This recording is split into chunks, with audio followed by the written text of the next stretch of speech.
درباره ئاسایکردنا پەیوەندیên Sûriyayê digel welatên Erebî ku dibînin di van dawiyê da tevgereka geleka mezin heye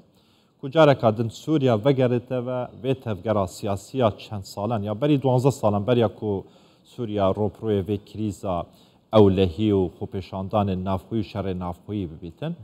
ku hem Suûdiya hem İmarat gelek welatên din hewl didin ku peywendiyên xwe digel Sûriyayê asayî bikin û Sûriya vegerîteve nava komkara Erebî li wê derê êtir gotûbêjên xwe dest pê biketin. Biryarek ku di çend rojên dahatî de jî Wezîrê Derveyê Sûriye Feysal El-Miqdad seredana Iraqê biketin û digel berpirsên Iraqê jî gotûbêjan biketin û peywendiyên Sûriya û Iraqê jî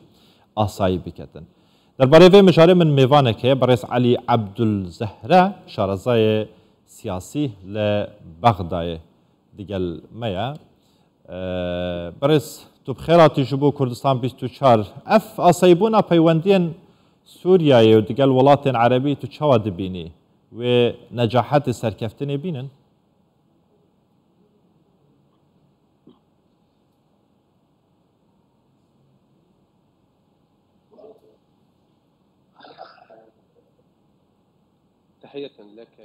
سلاف ji bo heva û ji bo bînerên wê yên hêja navçeya Erebî navçeya Rojhilatîna Vîn bi vê fetrê fetreyekî agirdar bû tê de jiya ji bo ku amadekariyê bikin ji bo qonaxeke nû qonaxek ku hindek emin û asayîş ewlehî hebe û ev ewleh çê nabe eger peywendiyên navbera welatan çê nebin û dest pêkirin di navbera Îranê û Siûdiyê û niha jî em dibînin ku îro Hind pêşketin jî hene di navbera Îran û Siûdiyê ji bo ku melef û krîza Sûriye çareser bibe û peywendiyên li gel Sûriye jî çêbin. Ev ro Wezareta Derveya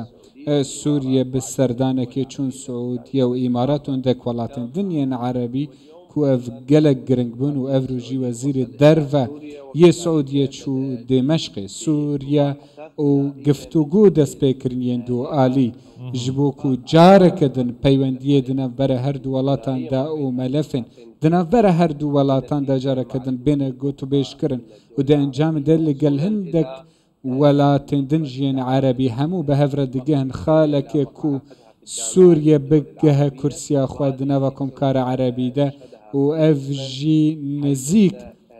wê bicih were ku hemû bi hev re kokin li ser vê yekê ku Sûriye vegere nava komkara Erebî. Baş e pirsyareka giştî heye lewaneye pirsyara welatiyan jî bîtin pirsyara gelek xelkî bîtin bo jî piştî 12 salan yani dijatîkirina Sûriyeyê veqandatina Sûriye ji hemî pêvajoyeka siyasî ya komalatî careka dige ser ji nû peywendiyên xwe digel Sûriye asayî dikin xwe heman Sûriya caran e heman desalata caran e.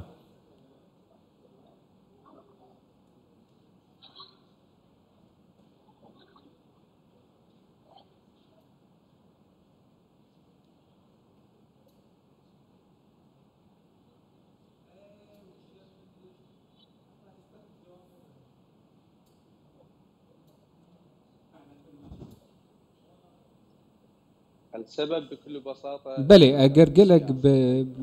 بسیتی اگرم بیجین گلک به آسانی بیجین سیاسته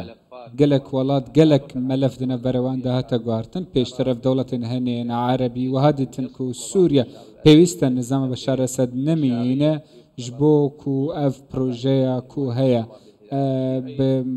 وكبابه هلال الشيعي وهروها جبو ویرکی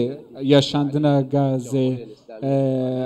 گرویا هرمز کو ایران لسروی زال نمینی لی اوین هنه چه کرن ناکو کی چه کرن لسوریه و هر وها تندتیجیه کی مزن چه کرن مدیکو شرک هات روجوه شرکی دناف برا خلکین سوریا بخوا همویان و هر وها اجاندین ترکیه و هر وها رنگ روسی و عربی جی کتن ناوا وی ولاتی و هر وها شر چه بون سوریا بو ولاتکی شر وککو عراق دناوا 20 سالان دا بو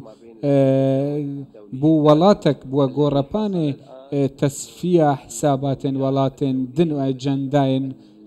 ولاتن سوریا جیولی هات لأولوية ولاتين عربي هروها دولة مزنين عربي وهف بيمان دقل هف بيمان خوين روش آفا ناخوازن كو فقرن ويقو ناغا كو بيشتريج بركونو كا رجاوات الشركة داي لقال روسيا بد الشر بوكالة كو أوكرانيا دك دقال روسيا أروها نافشا روشكي خراب دبوري لو رابي ويستا أمنو أسيشا نافشي لفي نافشا روشلتنا فين فقر لو رابي ويستا هفبشيا كبا دم اللفان دي لفي نافشي برس علي وقت تجي تزاني كو نها دو جمسر لجهان سرپرشتيا كريزا سوريا ديكن أمريكا وروسيا يعني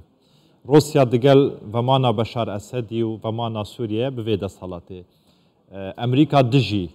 ومانا بشار أسدي ودجي فيدا صلاتي دجي حل أنا كيجيا كو بيواندين خد دقل سوريا أصاي بكتن بأشكر راقهانديا سعوديا وعراق يك جوان ولاتن هف بيمان دقل أمريكا بأصاي كنا بيواندين خد دقل سوريا يعني بيواندين خو خراب ناكن بأمريكا را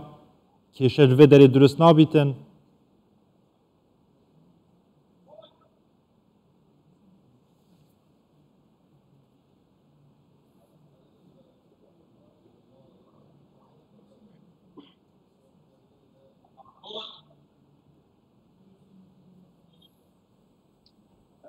قطعا سوف لن يؤثر على العلاقة مع واشنطن. نخير كاريجرنا بالسر بيونديان لقال واشنطن جبركو واشنطن الديمقراطية دقال كوماريا قالك جوازن هذا حكومة بايدن ده ديمقراطي ناخوازن كو لعبة كي بكن لقالك نافشايا ودخوازن كو تاني فوكس لسر كيشي كي بكن مديد كو دما بايدن سروكاتيا كوماري لأمريكا ورقرت گوهرتن که مزن چه بوله ملف ایرانی و هر واجرتن که دن گوتو بیش کرن لگل ایرانی لسر بابت نووی و رکفتنا نووی لگل ایرانی جبرکو هندک کشین مزن و آگرین مزن چه ببون ل قوناغا پیشتر یا سروکاتی امریکا و نخوازن و فوکسوان لسر سینیج جالیکی لالیکی شر اوکراینیا و روسیا ناخوازن كو چند جبهة أنيين شرين وان هبن تنينها فوكسا وانا للسر باباتي أوكرانيا وروسيا وهروها باباتي وان يابوري لقل سينيا وهروها ركفتنا سعودي وإيراني جي بدس بيشخاريا أمريكا بو أجر راست وخوجي نبي جالي وانا لورا چێکردنا پەیوەندیان جارەکە دندنا بەرە سعودیە و دیمەشق کاریگەریە ناکە لەسەر پەیوەندیان لەگەڵ واشنتن بەلێ دەربارێ بەغدای بەغدا پەیوەندیان نوێ بەردەوام بوونە لەگەڵ سووریە و هەروەها چ قەتعەک تێدە چێ نەبووە دە ساڵێن بۆریدا و شەڕ لە سووریە هەبووە پەیوەندیان بەردەوام بوونە پێویست نینە و پەیوەندیان ژنوبێن چێکردن بەلکو پێویستە پەیوەندی جارەکەدن بهستر ببن و سوريا فقرنا فاكم كار عربي باشا دمن رابوري دا قالك ولاتين عربي بشتفانين اوبسيونا سوريا يبون معارضة سوريا يبون سعوديا يك جوان بو قطر بو امارات بو شوك كان جي حتى استك عراقي جي انك جاب بشتفان بو قال بربسن اوبسيوني كومد بو يعني بشتي اسايكنا بيوانديان اف بيواندي وبشتفانيا وان اوبسيوني را و چاوا درباز بیتن تشتک نما بناوی اوبسيوني ایتر يعني اعترافي بشاشتيا خودی کن کو 12 سالن پشتوانی اوبسيوني کی دیکن هاجرک ادوت گرن سر همان دست حالاتی کو بری 12 سالن پیوندید گل هبوینه